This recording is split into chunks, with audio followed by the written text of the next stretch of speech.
Hey, ever feel like the world around you is about to come to an end? I may have the proof right here. Why don't you come rant with your boy Ruckus?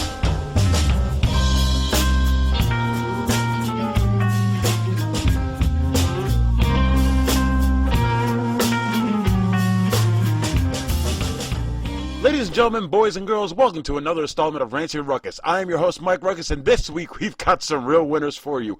We have a man who's wookin panubbing on the wong paces, wookin panub. Another reason why the real-life Krusty will give your children nightmares, a mother who calls her son out on his slippery activity, and a couple who try to bounce like Tigger and fall hard in the 100-acre woods. That being said, dig in, strap it on tight, we will kick this off right about now. God, I love that sound effect. Anyway, with our lead-off story, I have but one question. How many of you tried to ever search for love in places you knew you shouldn't have looked? Me personally, the head below my waistline has taken me some places the head above my neck knew it didn't belong. And it has cost me too many times to count. Trust me, that's a whole other podcast altogether. But never have I been so horny or so lonely that a booze cart on a train made a suitable substitute for a mate. That's right, folks, you heard me correctly. A man tried to attempt sex with a train drink cart and failed miserably. And you gotta love it when the reporter tries to make the jokes for me. It's so cute when they try. Sir, step away from the drinks cart. A Scottish man who attempted to have sex with a train drink cart while drunk and high has been sentenced to 100 hours community service in Portsheriff's Court in Scotland. Andrew Davison was reportedly under the influence of drugs and alcohol when he began aggressively flirting with the female passengers and the operator of the onboard drinks cart during an afternoon Scots rail ride, according to the Scotsman. And this just sounds like a horrible, horrible setup for a bad Sean Connery movie. Him walking around to every girl on the cart, trying to pull off some of his more famous lines, like, "You bring a cunt, I bring a cock. That's the Chicago way." Let's see, what else is there? You want to feel the quickening. The list go on and on. Feel free to insert your own Sean Connery jokes here. But let's turn our attention back to Mr. Andrew Davison, shall we? Because apparently while he was mounting the drink cart, he was talking to it. So he's a chatty lover, saying sweet little nothings like, "I want to kiss you." And he actually said, "I want to fuck you," to the drinks cart. Now I want you to mentally picture this. Just close your eyes and transport yourself onto this train. I know it's horrifying, but just do it for me. Pretty please. I want you to mentally put yourself there. You're sitting on this train. You were supposed to just go to whatever your destination was. Supposed to be a nice, easy trip. And sometimes a trip on the train can be a really fun experience. But here you are, sitting in your chair, watching this dude who is far beyond gone, humping a drinks cart, while listening to the bottles clack together, and the wheels squeaking, and the children crying in the seats, because they don't know what's going on, and mommy and daddy yelling at them. This is a horrifying experience. And apparently, Mr. Davison has no recollection of this event at all. Really? Really? No memory of getting up at your seat, after you've been throwing them back all day, approaching every female that crossed your path, striking out there, turning your attention to the poor girl working the drink cart, and then once she flees for her life, running terrified of your dumbass, you turn to the drink cart itself, and you start railing that in public. And none of this rings a bell? I'm sorry, I'm not buying it. His lawyer claims that he was under a legal high. I want to know what the laws are in Scotland to make this kind of high legal. They really need to revise that shit. This shit barely happens in Vegas. And here we are on a freaking train in Scotland, and we've got dudes humping drink carts. This is just the tip of the iceberg for our stories today, ladies and gentlemen. This really is. This is a PSA. If you can't handle your high, stay the fuck out of public. Straight out. Oh, my Lord. And as we mosey on along to our next story, if you think things can't get any worse, I promise you they can. But before we get into our next story, I want to let you know that I'm about to tackle everybody's favorite kind of entertainer. That one entertainer when you were growing up you couldn't wait to see at your birthday party. It was the one thing you always wanted. And it was... That's right, a clown takes our next spot in our symphony of fail, and when a kid's party gets too hot for him to handle, he simply gives the adolescent onlookers the bird. Before I get into the story, I want to let you all know that if you hated clowns before, this really isn't going to help your disposition against them. And if you love clowns and or animals, specifically birds, you're really, really, really going to hate this story. A clown accidentally sets fire to a dove as children scream. Did your skin crawl as I read that headline? I know mine did. Let's move on, shall we? Just in case you need another reason to be terrified of clowns, a recent video posted by La Red Tres on YouTube and currently making waves on Reddit shows a Spanish clown accidentally setting fire to a dove. Somewhere, John Woo is just weeping for this poor dove's soul. The video is believed to have recorded in the city of Trujillo, Peru, according to the Daily Mail. As the dove burns, as opposed to crying, children can be heard screaming and crying. But ever the professional, the clown moves forward with his routine, waving around a colorful scarf, perhaps in hopes of hypnotizing the children into forgetting the ordeal. I guess it's the equivalent of waving keys in front of their face, only these kids are probably a little older, and waving a scarf around is not going to make them forget the smell that they're experiencing at that moment. Probably not. No, and, the very recent memory of seeing the thing flapping around onto the ground and then just slowly stop moving altogether. Yeah, the scarf's going to erase the memory of that. It's really going to save them on their therapy bills, have them not have nightmares for the next 3 to 4 weeks and not scar them against clowns for the next 20 to 30 years. Yeah, but he was the consummate professional. He realized that the show must go on. He is a true professional after all. And also, if he didn't get the little bastard to stop screaming, that the parents were going to drag him out into the back alley and beat the ever-living shit out of him. At least that's probably what I would have done. This is somebody you hired to come into your home to entertain your children. Somebody you were hoping to help pass the time as you did other things in the party. Maybe made some food, set up some games, whatever. You wanted to make this a very memorable birthday for your child. And then this happens. You hear the screams coming from the living room. You run in there and you see fire. Already not a good thing. And then you realize what's on fire. And once you realize that it's not just a piece of paper, it's not one of his scarves, but it's actually what once was a living animal that has perished in the middle of your living room, that's going to really piss you off. It really, really is. And then to have it happen in front of your child, not only in front of your child, in front of other children too. So now you're going to have other parents just outraged at you, because this is going to be your fault in the end. You know it is. You're the bad parent. You're the one who let this happen. You let this deranged clown into your house, who apparently sucks at magic, and let him burn a dove in front of the children. This is Charles Manson shit right here. I mean, this has a detriment in his fucking reputation for life. But not only his reputation, but clowns in general. Because when you do something like this, it's not just you. Oh, no. This is clowns everywhere who have to survive this now. Because your dumbass didn't know what the fuck you were doing. You probably you're drinking in the back, in the van somewhere, and when you finally came out, you said, fuck it, I'm going to do this trick even though I know I shouldn't. Why? Because I'm that fucking good. Well, apparently you're that fucking good at making KF fucking C. Okay? That's what you're good at right now. Oh my god. If I was these people's parents, I literally would have drugged him out and probably buried my foot in his ass. I'd have stuffed his nose in his mouth, and I'd have sent him packing back to whatever agency he fucking came from, and told him, you ever send me a little motherfucker like this again, I'm coming back and whooping everybody's ass. I'm bringing a crew, I'm bringing my cousins, and you know I'm Latino, so I got about 80. By the way, once again, I am Latino, I can make that fucking joke. And when we come in here, there's not going to be a clown left in Peru. Period. Oh my god, I feel so sorry for these kids, but what really makes me laugh is, when I'm reading this article, it actually says it is unclear whether or not the dove lived or not, but it's unlikely. Well, folks, I can tell you I have seen the video, and to say it's unlikely is an understatement. You literally see the dove go from poof flame, flapping its wings uncontrollably, to slowly fading away bye-bye, joining the rest of his dove brethren and ancestors in heaven. Let's hope that's where he went, because he apparently was in hell with this guy. Oh my god.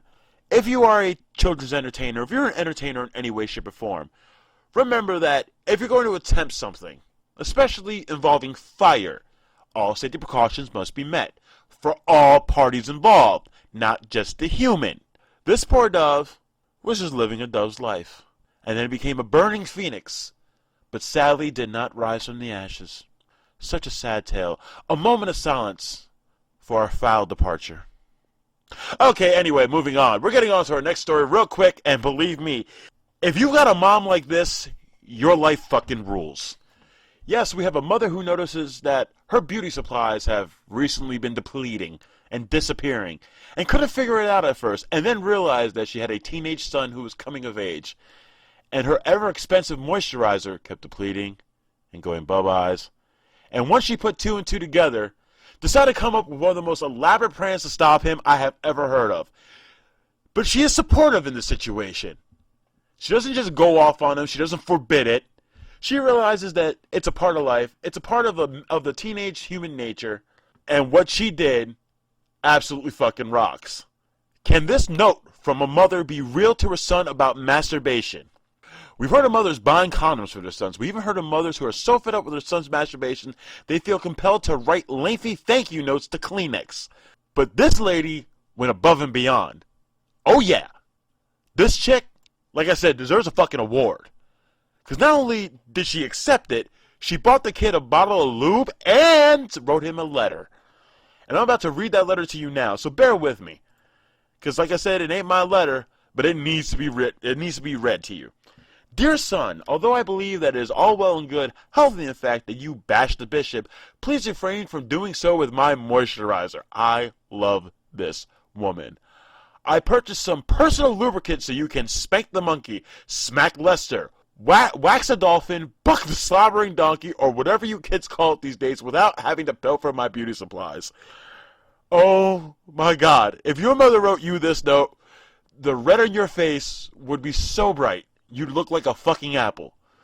I'm guessing right now that whatever put you in the mood to reach behind the bed for my confiscation loan has been dashed by the thought of your mother addressing the fact that you date Miss Michigan. Sorry, and then she even writes LOL. By the way, the Miss Michigan part I didn't get at first, and then realized that Michigan is shaped like a hand.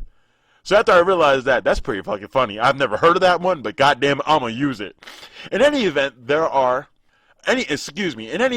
you are. You have it for further use. Now, if you need someone to purchase more, ask your big brother. I don't want to be reminded that my baby pud wrestles. You're a loving mother. If you, like I said before, if you have a mother this cool, I want you to right now get up from your seat, pause the podcast, get up from your seat, walk over to her. If you don't live with her, call her and congratulate her for being this fucking cool. Because most mothers just treat it like it's a goddamn sin. And this one actually took the time not only to accept it, to embrace it, to buy a lubricant so that he didn't steal her fucking moisturizer anymore. God bless you, woman. Absolutely fucking cool. Taking a stand and doing it in one of the most humorous ways possible. Showing that you have a sense of humor. I'm speechless. I'm absolutely speechless. You are an absolute gem of the world, and you should be teaching classes somewhere. You really should be. Now, I feel kind of bad for the kid, though, because not only did your mom realize what the hell you were doing, but you know somebody else knows about this, like, say, a sibling. And if a sibling gets a hold of this type of information, oh, the blackmailing that'll ensue for years. Because the worst thing that can happen to you, especially when you're coming of age like that, coming of age, is to have this story leak to your friends, because they sure as shit will never let you live it down. And your siblings will bring this up at Christmas in front of Grandma. Why? To see that fucking look in your face when you realize that everybody knows that Mama bought you lube for your panga. Oh, it's so beautiful. Oh, this poor kid literally rubbed himself into a corner, shot himself in the face. Oh, Mom, God bless you. Absolutely, God bless you. We're going to move on to our next story. It's not quite as lighthearted. In fact, this one hurts me to read. It really, really does. Because two people who were so in love with each other, or let's be honest, who really just want to get off, decide to do it in a very extravagant way. And when they do, well, hijinks ensue. And it doesn't end with laughter. It doesn't end with chuckles. This one ends in blood, people. Yes. Yes, we have an injury in this one. And it's not pretty. and men especially, I'm going to tell you to cringe now. Because when I get deeper in this story, you may be in tears. Sex in a tree leads to a painful, bloody mess. And this is reenacted on a show called Sex Sent Me to the ER. There's also a video of this, of the reenactment, and I will be sure to post a link below this podcast to make sure you can check it out for yourself. But oh my god, a tumble in the timber isn't the safest fantasy.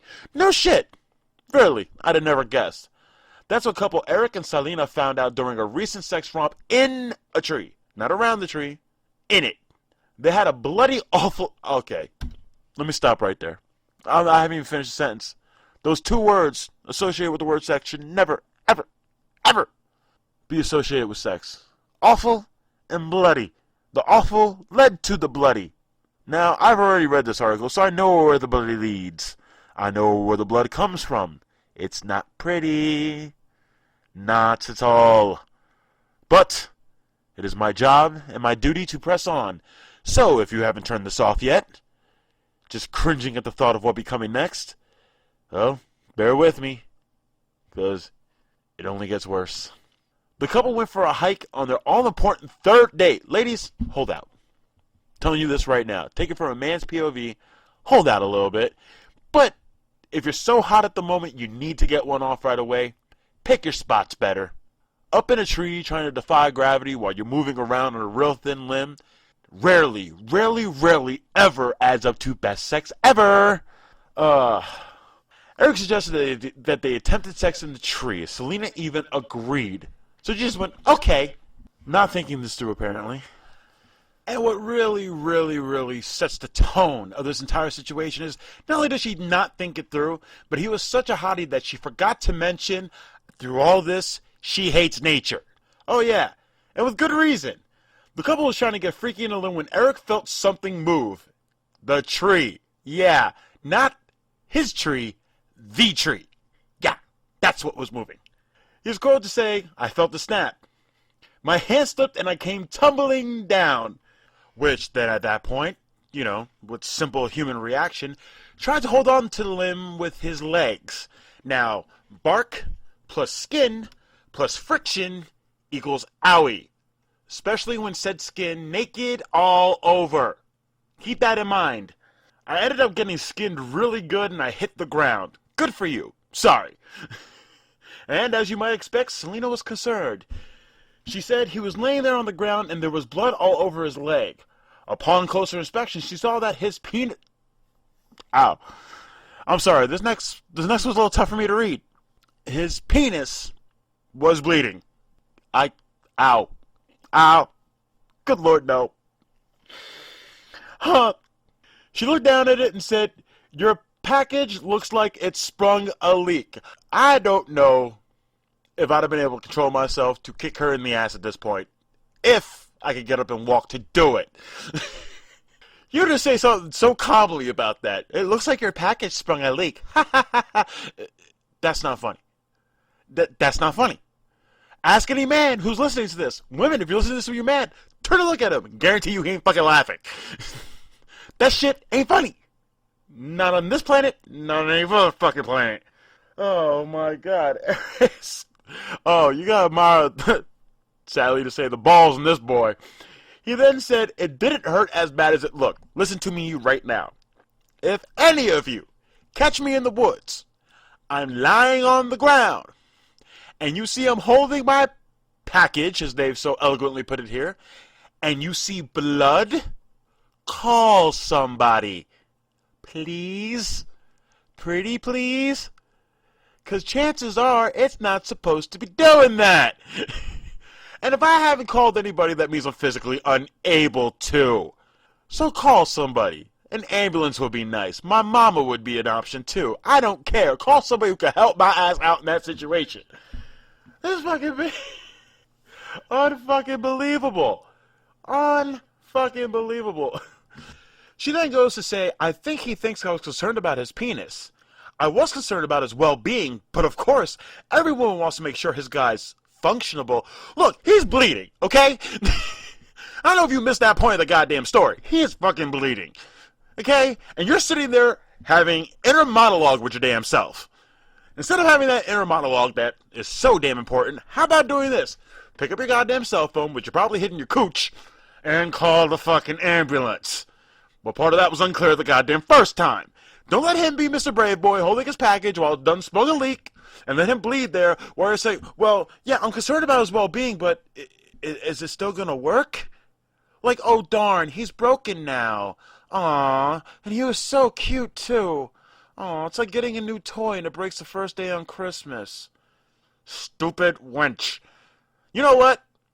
No offense, and I do feel bad for you, dude. If you catch this podcast, make no mistake, I deeply feel remorse for you. I really do. I wouldn't wish that on my worst enemy. And believe me, I got a whole lot of hate in this body of mine. That being said, I wouldn't wish no damage to their privates. Maybe their face, a rib cage, a leg or two. But never their privates. That's just crossing the line. And for her to be sitting there, thinking about all this, when all this time could be used to get help, bothers me a great deal. She says that seeing him in vain, she felt obligated to confess a secret, and that is when she told him, while he's lying on the ground, holding his package, while he's bleeding, that she really hated nature. Facepalm. Okay. Dude, never see this girl again. Chick! Get a fucking clue. I understand you want to impress your man of all 3 dates. I know it seems a lot longer between Facebook and text messaging and Instagram, but this is not going to work out. Already, this experience that should have been good for both of you, should have been something you both should have enjoyed passionately, went fatally fucking wrong. This is where I would look at her and go, you know what, babe? I need some me time. First of all, I need to go on the IR for a couple of weeks because this needs to heal. And it's going to sting for a while. And secondly, I need to do it without you around. And she needs to look at him and go, okay, tough ass, mister, it doesn't hurt as bad as it looks. I'll go. And you two need to part ways and never reproduce. Ever. At least not with each other. Upgrade, both of you. But that being said, once again, I do feel bad for you, bro. Damn. Just damn. For a girl she even like natured. Just went along like natured. Just went along with it. What's wrong with you, girl? Say something. God damn. Anywho, that is my show for this week. Thank you very much for taking a listen. And if you're hearing this on YouTube, please subscribe to it. If you want to check me out on Tumblr, it's ruckusgod.tumblr.com. You can also follow me on Twitter at Mike Rosado, or you can even friend me on Facebook, Michael Day Rosado. So wherever you listen, come holla at me. Let me know you like it. Let me know you're out there listening, and there'll be one either every week or every 2 weeks, depending on my schedule. But if you stuck around with me this long, I thank you so much. Please remember to subscribe. Please come back often. I love doing this for you, and I love doing this for myself as well. So love, peace, and hair grease, and either be good or be got it, baby. Take care. Bye-bye.